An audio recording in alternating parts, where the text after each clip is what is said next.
Welcome back to Whisky Whims with me, Stuart. Today we've got Ballechin 8-year-old, which is bottled at 46% ABV. It is a sample. These were not splits. These were actually a little pack that I bought, and Ballechin 8-year-old was one of them. 46% ABV, like I said.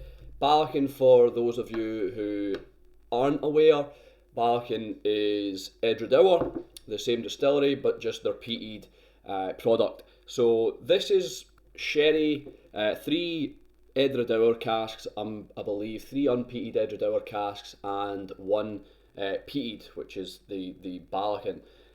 So yeah, we'll get down to the nose, the finish, the nose, the palate, the finish, and see if it's a Whisky Win or a Whisky Bin. This costs about £45 to £50. I'm not sure how available it is anymore either, but I kind of wanted to review this because I've had it sitting for a while, and I had a dram or two out of it the other. How many have I had? I've probably had 1 or 2 kind of conservative drams out of it, and I thought, yeah, I want to review this because I've not covered a lot of Edradour, and I don't think I've covered any Ballechin on the channel, so I thought it'd be a good one to start with. So the nose, yeah, the nose is it's peated, or maybe not peated, but you can pick up the smoke, the fire, the campfire.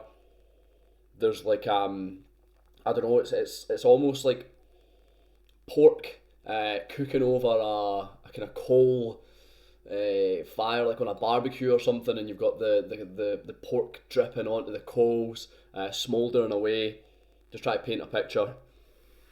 It's very sweet. There's Demerara sugar there as well, obviously coming from the sherry influence. It's heavily sherried, quite a deep colour. But the casks, I feel, are quality, and yeah, it just sherry and peat just work. This is it's a little bit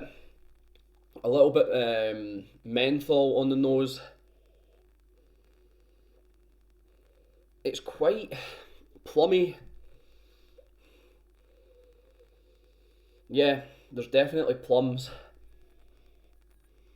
There's a little bit of orange essence. Yeah, that menthol there as well. It's just kind of what you're wanting in a sherried. I don't know. It's what I want, basically. The palate.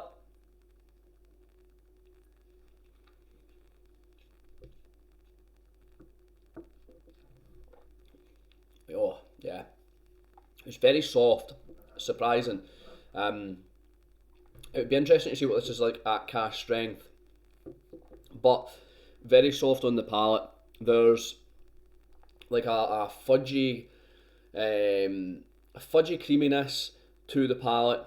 There's also a little bit of probably like dates. We actually made this the other day, and I'm gonna link it to that because it's what I've recently consumed and made. We made these kind of healthy balls, if you like. They didn't actually go down too well. They were a bit too sticky. But anyway, I think it's because I used a blender instead of a food processor. We don't have a food processor. But it's dates. Should have soaked them, should have put bicarbonate soda in them, but it's dates in a food processor with like oats, cocoa powder, a little bit of vanilla essence, and maybe a pinch of salt. I think that might be what you put in it. You blitz it all up and you roll them into little balls. They're supposed to be like a healthy little snack. And that's what I'm getting in this. I'm getting that kind of cocoa powder, but I want to say it's like dark cocoa powder, so I'm getting like a dark cocoa, cacao, that's more coffee in it. A dark cocoa, is it? I don't know. Dark cocoa powder, definitely oats, tie in with that kind of maltiness, the barley, just tying it together, and also the dates. Like I said, it's like that. I made that the other day, and that's what it reminds me of. Maybe also a little bit of vanilla, a A little bit of creaminess from the Edradour. I believe there's bourbon influence in here, like bourbon and sherry. So yeah, I think that's a perfect analogy for me. It's one of those Instagram like recipes. My wife wanted to try it, so I tried it, and I kind of failed miserably. But that's what I'm getting on this.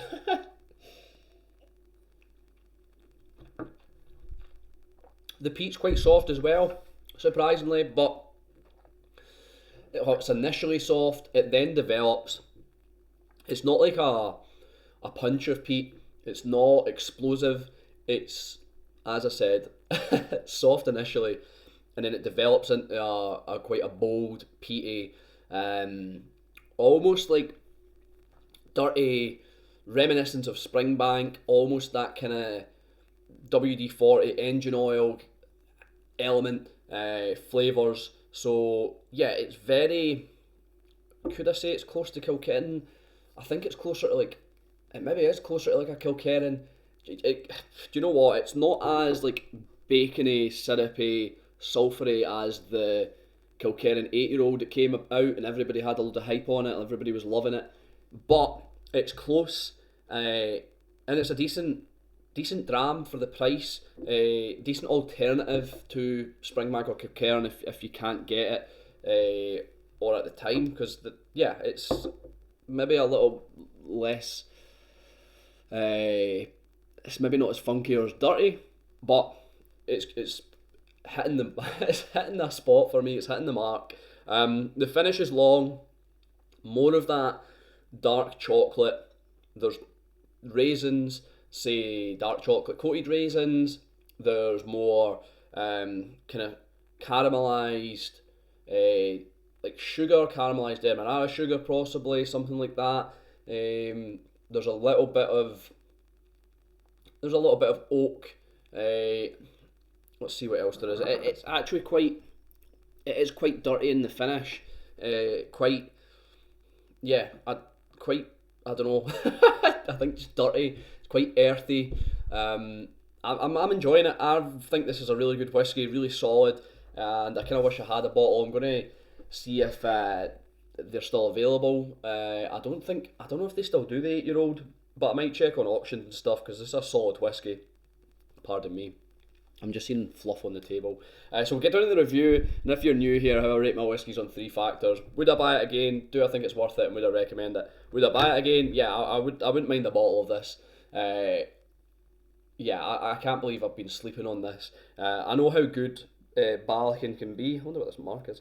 And how the quality of Edradour, but the price of Edradour recently. I've not actually seen the price of Ballechin, but I imagine it's quite similar. They're quite high for the what they're asking for, but this is solid at £50. So I think it's good value for money at £50. Yeah, it's only 8-year-old, 46% ABV, but it ticks all the right boxes. And would I recommend it?